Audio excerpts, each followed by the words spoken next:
नमस्कार। City news में आप सभी दर्शकों का स्वागत है। आज हमारे साथ भारत नेपाल पत्रकार महासंघ के उपाध्यक्ष ललित झा जी हैं। हम इनसे जयनगर के कुछ बिंदु पे रूबरू होंगे। जयनगर भारत नेपाल अंतर्राष्ट्रीय सीमावर्ती शहर जयनगर स्थित डाक बंगला जो ब्रिटिश काल का है, इस पर हम इनसे जानना चाहेंगे आखिर इसका स्थिति ऐसा क्यों, बद से बदतर क्यों, और इसके जीर्णोद्धार के पीछे राजनीतिक, सामाजिक और स्थानीय प्रशासन रुचि क्यों नहीं दिखा दे रहा है। सबसे पहले ललित झा जी, आपका स्वागत है हमारे YouTube channel city news Jaynagar में। जी बहुत बहुत धन्यवाद, और आपका भी बहुत बहुत धन्यवाद अली जी। हाँ, मुझे मौका देने के लिए, अपने कार्यक्रम में बुलाने के लिए। सर, ये डाक बंगला जयनगर में ब्रिटिश काल का बना हुआ है। अब तक किसी राजनीतिक दल, सामाजिक कार्यकर्ता या स्थानीय प्रशासन के द्वारा इसके जीर्णोद्धार के लिए कोई वैकल्पिक व्यवस्था या रुचि नहीं दिखाई दे रही। क्या कुछ कहना चाहेंगे सर?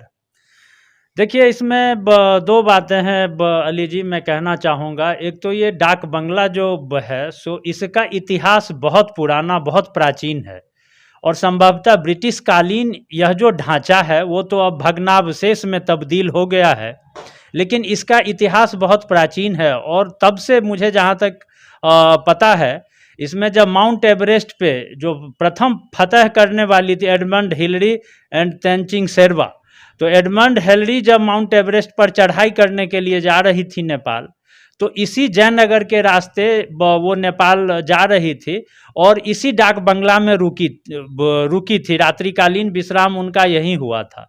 सिर्फ इतना ही नहीं, इसके अतिरिक्त भी देश के आज़ाद भारत के बहुत से राजनेता, नेहरू जी से लेके कई बड़े बड़े राजनेता जो बाद में भारत सरकार के मंत्री हुए, बिहार सरकार के मंत्री हुए, और ऐसे भी बहुत सारे महत्वपूर्ण नेता, क्षेत्रीय नेता, स्थानीय नेता, सबका यह महत्वपूर्ण ठिकाना और बसेरा यही होता था, डाक बंगला।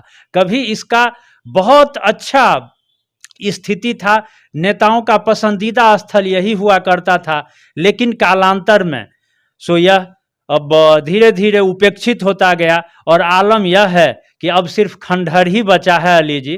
देख के तो बहुत दुख होता है, लेकिन कहें क्या और किसे भी करा। और अपने यहाँ तो एक तरह का ये हो गया है कि जो भी आप डाक बंगला ही नहीं, जहाँ भी ऐतिहासिक महत्व की चीज़ें हैं उसके प्रति अपनी सरकार की, चाहे वो राज्य सरकार हो या भारत सरकार हो, उसका ध्यान जाता ही नहीं। स्थानीय नेताओं, राजनेताओं का ध्यान नहीं जाता, जिसके कारण यह उपेक्षित पड़ा हुआ है और धीरे धीरे खंडहर में तब्दील होता जा रहा है। आप यूं कह सकते हैं कि एक स्वर्णिम इतिहास का सो खंडहरों में तब्दील होता हुआ सो हम लोग देखने के लिए मुख्य दर्शक बने हुए हैं अली जी। आपको मैं बता दूं कि जयनगर में अंग्रेज के जमाने का 2 अब तक धरोहर है, जिसमें एक डाक बंगला और +2 हाई स्कूल है। लेकिन डाक बंगला, किसी ज़माने में इस डाक बंगला ने हर कुछ लोगों को दिया, रहने के लिए पार्क व्यवस्था, बहुत सारी चीज़ें यहाँ थी। बावजूद स्थानीय जनप्रतिनिधि, राजनेता की रुचि नहीं के कारण ये स्थिति खंडहर में तब्दील हो गया। जुड़े रहिए हमारे साथ अगले एपिसोड में। सिटी न्यूज जयनगर से मोहम्मद अली।